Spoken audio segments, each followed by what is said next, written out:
Good evening, ladies and gentlemen. Welcome to another episode of Bear Dash. I'm your host, the Daily Cal's Jasper Kenzo Sundin. I'm Shaylin Singh. And like I said, we're Bear Dash, and we're here to talk to you about a big game.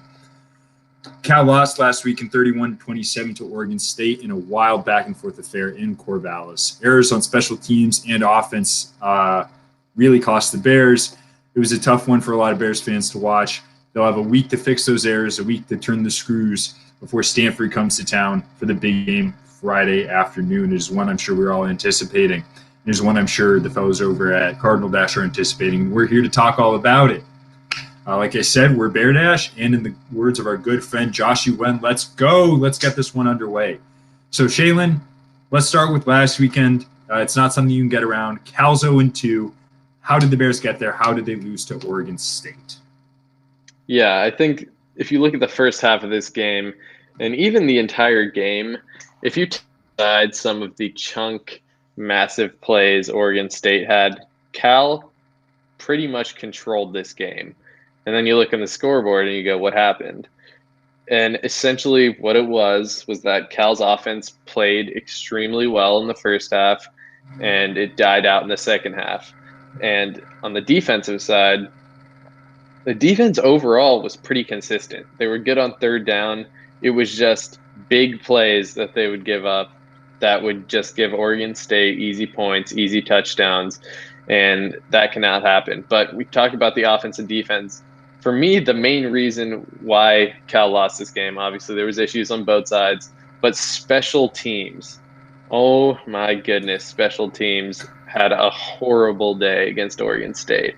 There was 2 return touchdowns. Well, Remigio fell on the 3-yard line on his kick return, but it basically yeah, we'll say 2 return touchdowns called back because of 1, a block in the back, and 2, a holding call. And honestly, from the eye test, I mean, you never know, but I think Nico would have been gone on both of those if even if the special teams player hadn't committed the penalties. Like, he's a shifty enough player that one guy trying to tackle him is usually not going to get the job done. But not only were those 2 return touchdowns called back, your boy Sheehan had a little bit of a rough outing. I mean, you got to give him a little slack because the blocked punt was not his fault at all. I mean, Drew Schlegel just completely whiffed on a block. That gave Oregon State phenomenal field position. And then he also shanked another punt, which that one admittedly was his fault. I think he would say that as well. It did take it took a tough unlucky bounce. It took a tough bounce. It's the difference between a 30-yarder and a 70-yarder right there. You know, yeah, blame it a little on the bounce, maybe like 10%. But special teams is not something that should ever lose you or win you a game. Like, their job is to just do their job and be consistent. And for the most part, the special teams players that normally win you or lose you a game did well. Longetto hit that 50-plus yarder. He's been great so far this season, but the rest of special teams has to do better, and they did not get the job done against Oregon State. Absolutely. You look at the special teams play. You look at Oregon putting up 31 points in this game, and it's easy when you see that number to just pin the game on the defense. Like, you don't want to be allowing 31 points in the game, but then you look a little closer. Cal allowed just 2 drives of over 50 yards, right? One of those was in a single play, a 75-yard run on the opening play of the game. And you never want to see that, but that's a little anomalous. And we'll talk about the need probably to stop those big plays later. But that's something you can contain. That's something that's not going to happen every drive. The other one was just a 53-yard drive for a field goal. The 3 other touchdowns came on the shank punt from Sheehan. That was an error. That was short. That shouldn't have happened. That was set up by a delay of game from the offense and a poor drive that forced them to punt out of the end zone. There was a long punt return that should have never happened. That should have stopped right when the ball was caught with a quick tackle. And there was the punt block. So that's 21 points that are just chalked up to special teams there. You take one of those away, Cal wins this game. You add a Remigio return touchdown, Cal wins this game. Shaylin, you said it. That's unacceptable. You should never be losing games due to special teams play. And I know Wilcox is going to be on that. I know Coach Regal is going to be on that. And this team is not going to make those errors next time out. You also talked about the discrepancies between the first and second half offensively. Cal had over 7 yards per play in the first half. They had less than 4 in the second half. There are a lot of reasons you can look at. For me, Garbers was having a field day downfield. He had 7 plays in this game where he threw for over 15 yards. 6 of those came in the first half. There's a lot of reasons for that again, but the thing I noticed when looking at this game is Garbers was really successful against one safety sets. That makes sense. I mean, there's just one less player downfield to defend, but he and his wide receiving core did a good job of picking that extra safety, getting him off an open receiver, and then Garbers would get the ball to that receiver. He was good with his eyes. He was good staying in the pocket, being aware of the pocket. And Crawford and Polk were both really good at getting open when they were matched up one-on-one. They showed their speed. They showed their ability to separate, and it made a difference in the first half. That didn't happen in the second half because Oregon State was bringing a lot of 2 safety sets. Garbers was having a tough time staying mobile and a tough time checking down. And that hurt the Bears offense as a whole. Yeah, and a lot of what I saw on Twitter, these are coming from, Twitter fans, so you don't put the most weight into their opinions, but some people were pissed off against Musgrave's play calling in the second half, which I don't really understand. I mean, Garbers was hot in the first half, and Cal did run the ball a lot in the second half. So you do want to, maybe give Garbers a little bit more, ability to do what he was doing in the first half. But I mean, given the fact that the offensive line was missing 4 starters, CBJ was out, they probably should have passed a bit more. But I get Musgrave's goal of trying to keep the defense honest, because like you said, when they only had 1 player deep, Garbers was eating them up. But the only way they're gonna, do that is if they respect the run. So if by running the ball, Cal was able to keep that balance and keep the defense honest. And on first down, Cal passed 16 times and rushed 16 times. So I like that balance in general. I mean, moving forward, once you have some of the offensive line players back, and once you have Brown Jr., I would like to see around that 50-50 split. I don't think Cal's identity is ever going to be, a run dominant or pass dominant offense. The whole point of Musgrave's scheme is to stay balanced and to not let the opponent know what's coming next. So I agree Musgrave could have gotten more creative when the rushing in the second half wasn't really working.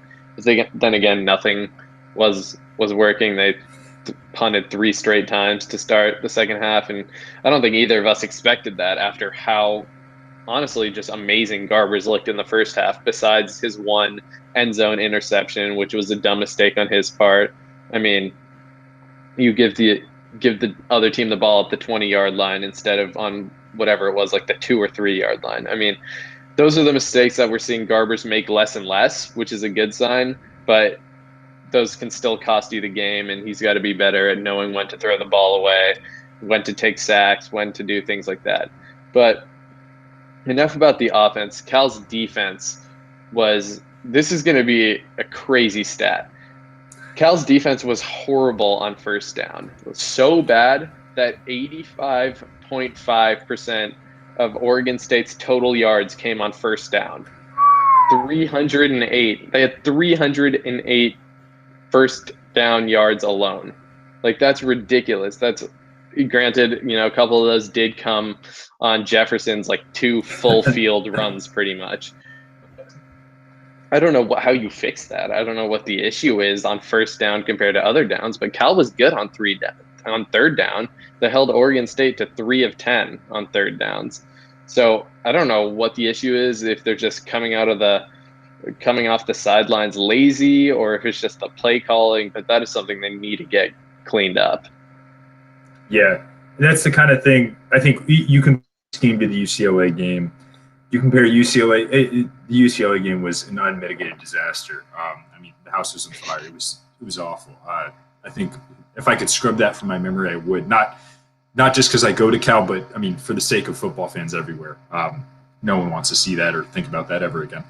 Unless you're maybe a UCLA fan, then you know what, great performance. DTR was solid. But I think what we have seen the last couple of weeks is Cal's really starting to tighten the screws. And like you said, whenever you're starting on first down, and obviously you're not coming off the sideline for every first down, but for a sizable amount of them you are. And you think about Cal giving up that big 75-yard run to open the game. You think about this stat here.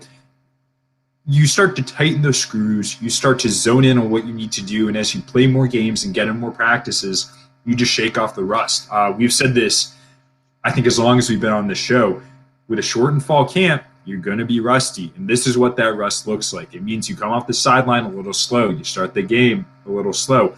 Those aren't things you should be doing if you want to win, but those are things that happen in this scenario.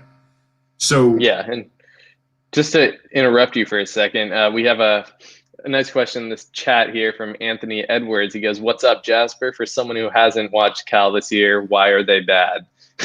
And I think we've touched on a lot of those points. There's a lot of reasons why Cal's bad right now, but a lot is out of the team's hands. I mean, when 4 out of your 5 starting offensive linemen are out, that's going to be tough. And we'll touch on them later. I mean, that was definitely, you could almost look at that as a strong point for Cal. But there's just been mistakes all over the field, and there's different reasons why those have happened because of lack of practice from certain position groups, lack of practice for the team as a whole. But, I mean, there's the list goes on why Cal's bad. But there's also a decently sized list of why Cal's good. Improved a lot from week 1 to week 2, and hopefully that's a trend we see continuing.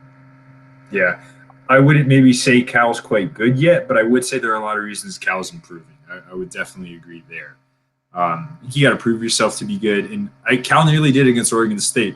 Wins are always good, and Cal almost had it, but you can look at the scorecard. It speaks for itself.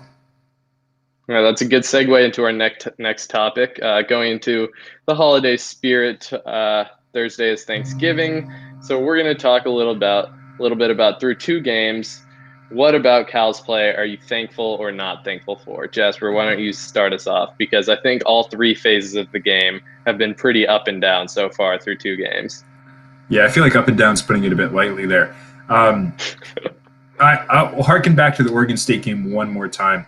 Jamar Jefferson had 2 massive run plays. He opened the game with 1, and he closed the game with 1. He had a 75-yarder on the first play of the game, on Oregon State's last drive of the game after the almost game-ending interception. Jefferson broke off for a 65-yard dash, and that pretty much sealed the deal. Cal was going to get the ball back, and the game was over. In 2 plays, Jefferson had 140 yards. Without those 2 plays, Cal's defensive performance against Oregon State is the best defensive performance in the Pac-12 this season in terms of yardage given up. Now, you can do a lot with the what-ifs and the what-thens, and this is clearly one of those, right? The game's different if Jefferson doesn't get that first touchdown. The game's different if he doesn't have that last run. But the point is, Cal's defense, again, was not bad. They weren't great against UCLA, but they've definitely improved. The Bears have, I believe, the second best pass defense in the conference. And that says something. I mean, they've given up a lot of points, and they gave up a fair amount of yards against Dorian Thompson-Robinson, but they've clearly started to, again, screw things a little tighter and work things a little better. I think we've said all offseason, this Cal secondary, despite having to replace 2 starting safeties, is still one of the most experienced and talented units on this team. A wealth of the potential NFL draft talent on this Cal football team comes in the secondary, and they're showing it. They've put up interceptions in each game they've played. I don't think that will change against Stanford. Cam Bynum's extremely talented, whether he's making tackles or making pass plays or breaking up passes. Scott's much of the same. I mean, he's been understated but phenomenal. Elijah Hicks got a pick. Josh Drayden got a pick. Chigi Anuzi, you haven't heard his name too much, but that's not because he's not. That's a good thing for cornerbacks. Yeah, exactly. He's not making any errors. This has been a really solid secondary for the Bears. Yeah, and that goes into one of the things I'm not thankful for is that the run defense is still horrible because under Coach Wilcox, Cal, like you said, has always had a better pass defense than run defense, but the gap between the two has never been this bad. Cal's allowing 224.5 rushing yards per game, which is the worst in the Pac-12. They're allowing over 5 yards per rush, which obviously that's not sustainable when you have 4 downs per drive. The defensive line has had It's obviously external struggles with the whole quarantine thing. They've only really been practicing for a week this season. And the linebackers are also having some trouble plugging gaps and shedding blocks. And one person for me that really has to make a bigger impact is Coin Dang. We were both super high on him coming into the season, but he only has 9 tackles so far on the season. And he was averaging about 10 per game last season, playing next to Evan Weaver. So, I mean, this is a guy who wants to go to the NFL, and I think he will go to the NFL and do some great things there. But I mean, he's got to impose his will on the game. I think he's playing a bit, whether it's because of the scheme or whatever the case may be, he's playing a bit passive right now, and he's just not playing up to his full potential. We saw the touchdown he allowed in man coverage, Jebia's long bomb, but I think that's a play he can make. I think the team trusts him to be able to guard tight ends one-on-one. But right now, the focus needs to be on the run defense because just all across the board, it has been so sloppy. Even Elijah Hicks is still very rusty in run coverage as a safety. I think in pass coverage, he's obviously has the cornerback background, so he's well versed in that. But he's taken some reckless angles towards runners, and especially on Jefferson's first touchdown run. I mean, he was the deep safety. Like, he was playing so far back off the line of scrimmage. His job is to be the last line of the defense, and he just charged forward, and Jefferson got right by him. So I think a little bit more discipline from him would also go a long way into improving this run defense. Absolutely. Cal's run defense, and look, Jefferson is a great player, and you never want to say a guy like that isn't putting something into it. But again, 140 of his yards come on 2 plays. I mean, you gotta not let that happen. I mean, there's a lot of things that lost Cal the game, but away, and Cal can win this one. In fact, Cal does win this one. Yeah, and it wasn't even those 2 plays. It's just been a theme so far in both games of the defense allowing big plays. I mean, sure, this can be another one of the things I'm not thankful for. They allowed 9 plays of 15 plus yards against UCLA and 7 against Oregon State. And that's always been Cal's philosophy, is bend but don't break. So they've always been a team the past 2 seasons to give up those short gains, but not let anything behind them, not give up those chunk plays. They're just not doing that this season. And that's something they need to shore up if they want to get a win. Yeah. I'm sure you've got some stuff you're thankful for, but I'll hit on a short one before I toss this hot potato back to you. Dario Longetto has been very good so far. I don't think that's something that any of us expected, per se. I think you think about how Wilcox talked about him all through camp. It seemed like this was a pretty, not toss-up position battle. This was a position battle. There are things going on behind the scenes. You think about the first kickoff we saw. Tommy Christakis has been out there sending them deep. I think, especially after that beginning, you'd be forgiven if you're thinking, like, is Longetto going to factor into the season? Is he going to be someone that is going to have an impact on this team? He has. He has not missed a kick. He had a fantastic 52-yarder against Oregon State. I did not think there was any way in heck he was going to hit that. They trotted him out there, and I was like, are you serious? Just take the long bomb. I mean, throw for the end zone. This guy's a college kicker, and he nailed it. So he's been good so far. Maybe the other shoe will drop, but it's been a minute since Cal has had a kicker who can be relied on for some fireworks. Yeah, he's been great so far this season. You're right. I do need to be a little bit more optimistic. So one of the things I'm thankful for, it was so refreshing to see, was the offense's willingness to attack downfield. Musgrave was really trying to stretch the field vertically, especially in the first half last game, and it paid off. Cal had in the game 7 passes of 15-plus yards. And don't fact check me on this, but I can't remember a single time that happened during the Bo Baldwin era. Like, Cal trying to get deep chunk pass plays, which is unheard of for certain stretches of last season. They could not get anything going. But Makai Polk and Kekoa Crawford both have proven to be vertical threats, and Garber's accuracy on those deep balls has been so impressive to me. Like, obviously, I'm mainly talking about the OSU game, because in UCLA, we didn't really see any of that at all. That's another thing I'm thankful for, is that against Oregon State, Garbers looked like who we thought he would coming into the season. I think his week one performance was very uncharacteristic, especially when you take into consideration the circumstances around that game. That was just not who we're going to see. He improved his yards from 122 to 315. He improved his completion percentage from 55 to 67. And he had 3 passing touchdowns against Oregon State versus none against UCLA. He looked infinitely more comfortable in the pocket. And besides a couple decisions that I talked about in our first segment, he generally looked like the veteran quarterback we expected him to be.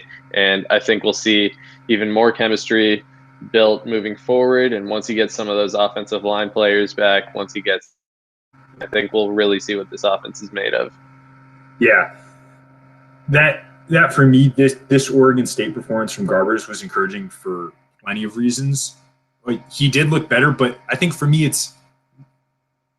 times Garbers looked completely mediocre, completely pedestrian against Oregon State. The stats were not pedestrian. He threw for 3 touchdowns. He threw for over 300 yards. He was great downfield. I mean, in the first half especially, Garbers was firing on all cylinders, but he still made a lot of mistakes. Think about that interception in the end zone. He had to throw some balls away. He was not that guy in the second half. He threw the game-ending pick, which, was a ball that got tipped up, but it's still a ball that was batted up. I mean, that shouldn't be happening.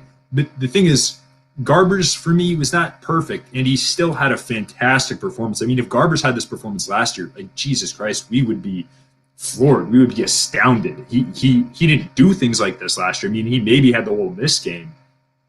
It's still one of his – he hasn't had it. This is still one of his first few 300-yard passing games ever. Absolutely. And that's just extremely encouraging for me. It shows that there's more to come, that if he can iron out these little mistakes, he can be tons better. Another really encouraging facet of this passing game is the receiving core. Polk and Crawford were a threat all day. And they weren't reached as much in the second half, but certainly last season, Cal never had sort of a 2-receiver, a dynamic duo like that was able to threaten you on either side of the field. And now they have it. Both those guys are able to get downfield and be threatening presences deep, and that makes it harder for the safeties to figure out where to go and what to do. The one player who hasn't gotten involved this season is Nico Remigio. He has 2 receptions so far for 7 yards. We've talked about him much more on the returning side of the ball, specifically the would-be returning side of the ball. He had a couple unfortunate calls last game. But that, again, is really encouraging because it means you don't have your top receiver from last season involved, and Garbers is still looking great. If you can get Remigio involved coming out of the slot, this offense is just going to look that much better. And think about Remigio in the big game last season. Absolutely. To know that that's where he stepped up, that he was the guy who stepped up when the spotlight was brightest. This could be another time where he gets in rhythm and gets rolling.